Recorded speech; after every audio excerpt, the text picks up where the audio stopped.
delivering excellent municipal services to our community in a fiscally responsible manner.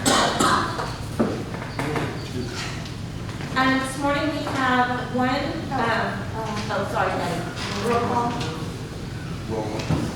Councilmember Grant. Here. Councilmember Apadaka. Here. Councilmember Salazar. Here. Councilmember Ryder. Here. Councilmember Street. Here. Councilmember Martin. Here. Mayor Aldrich. Here. We have a quorum. This morning we have one person signed up to speak, Dolores Darby. Good morning. I met somebody in the parking lot. I didn't know that my city council members would be so human. Chipper. Well, anyway, first I'd like to thank everybody here who has military family members who served in the military. Happy Armed Forces Day. I think it's something that we all should honor the sacrifices and the service of the people here in the city that have done so. I'd also like to thank the volunteers. I was able to see the zoning commission in action. So I'd like to go out of my way to thank the paid employees and the people who volunteer for our various committees, city council, police, for their service. I know that y'all hear the negative and the complaints before you hear the positives. It's rarely that. So thank you very much. Patty has heard some, I'm sure, some things at her time. Now, I'm here because I want to speak out against the variance that was granted at the zoning committee for a property on Old Seguin Road. I live in one of the houses that borders that across from the middle school, and I was very surprised that a variance was granted before. It felt like it was granted before any real introspection was put into it. It went from a C1 to a C2 on that particular lot of land. It does not qualify for C2 on just the size.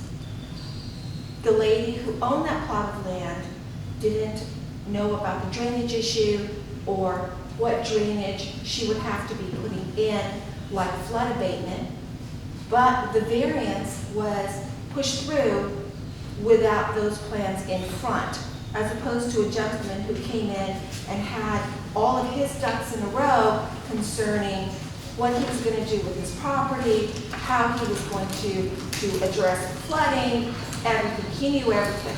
So I understand that there are variances granted, but I would like to know, or I would like to see that variances not be granted until due diligence is put into and shown to the zoning committee and to the city council exactly what has to be done in order to develop these properties.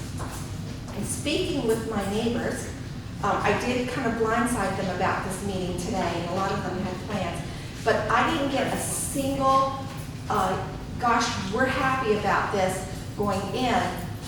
They were all concerned about the flooding. Everybody knows that we need growth, we want business, we want things, we want a bigger tax base, but we're really worried about the flooding issue. And I would like if the city council could give a little bit more, look into how variances are granted and what is the criteria for a variance to be granted when it changes the zoning designation. Thank you. Yes, ma'am. Thank you, Ms. Darby.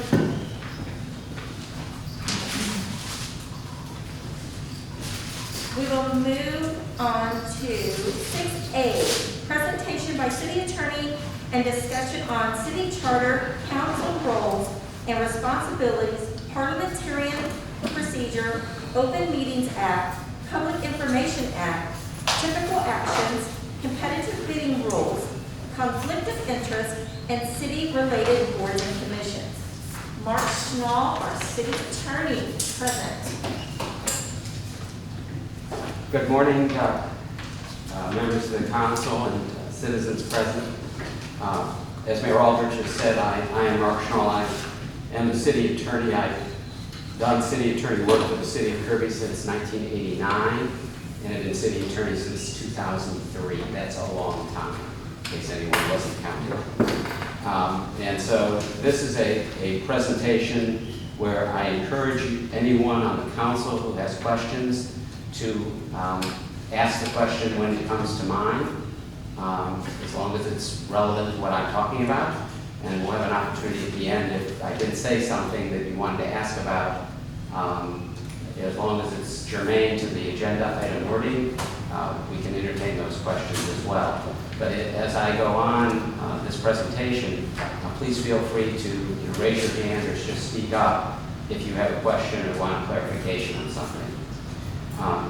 So I start in Kirby on this presentation by saying Kirby is a home rule city, and it's governed by its charter. 2 weeks ago, the citizens voted on 15 amendments to the charter. Every single amendment was adopted by a vote of at least 70%. That's remarkable. On the same day, the city of San Antonio had an election on a very controversial item that was decided by less than 51 to 49.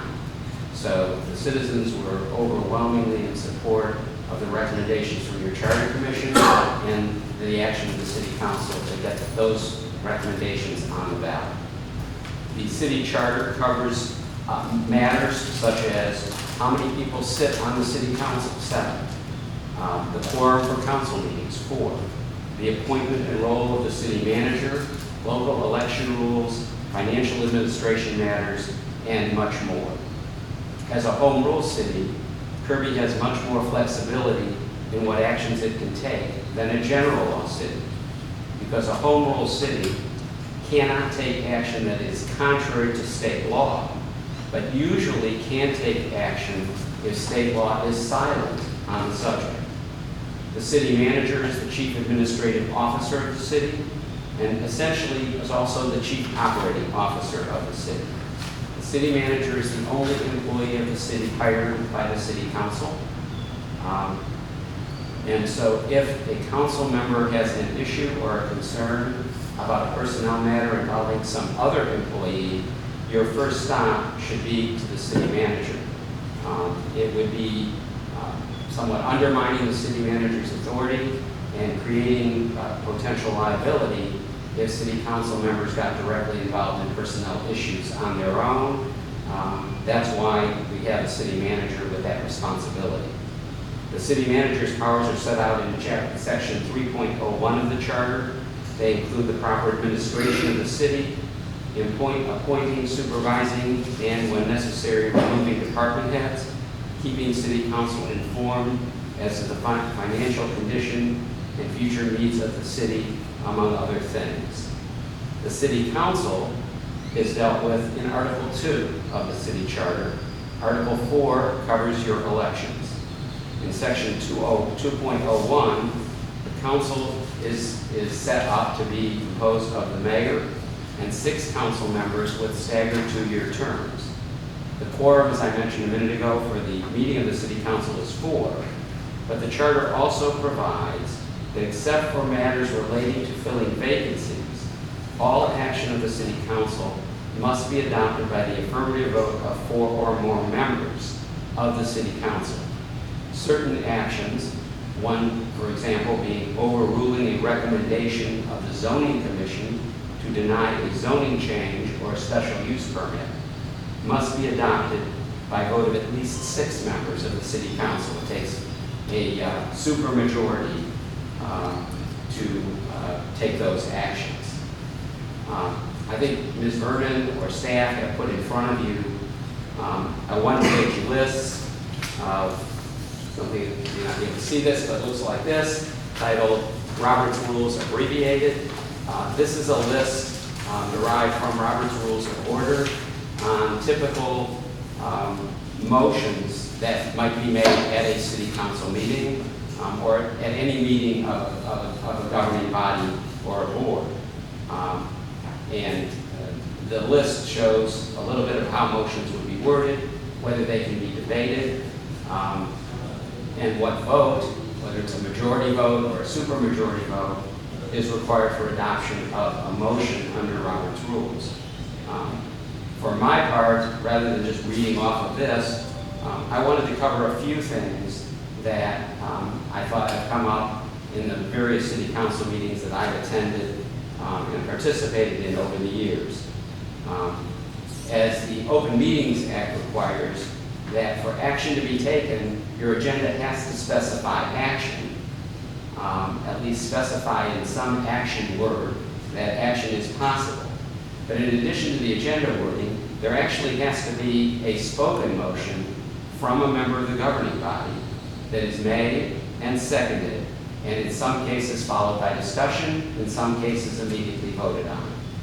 There should be only one motion pending at one time. So if Mr. Martin makes a motion to deny something and it gets seconded, that motion needs to be decided before Mr. Salazar's motion to do something else, or Ms. Apodaca's motion to do a third thing. Each motion that's made and seconded needs to be disposed of or amended and then disposed of before a new main motion is brought before the governing body. What I've found over the years is the following kinds of motion are typically made at a city council meeting. The easy one is a motion to take action. A member of the governing body would say, I move to adopt ordinance number such and such, authorizing the city to enter into a contract with some vendor for and specifying the purpose. Once that motion is seconded, there's discussion. When the discussion is completed, there's a vote. If no one seconds the motion fails or dies for lack of a second. The next common motion is a motion to amend.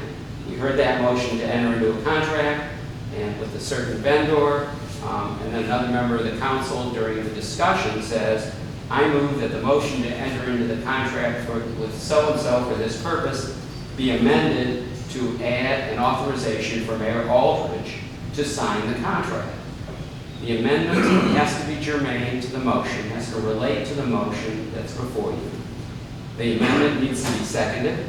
The amendment is then debated and voted on, up or down. And then, after that motion is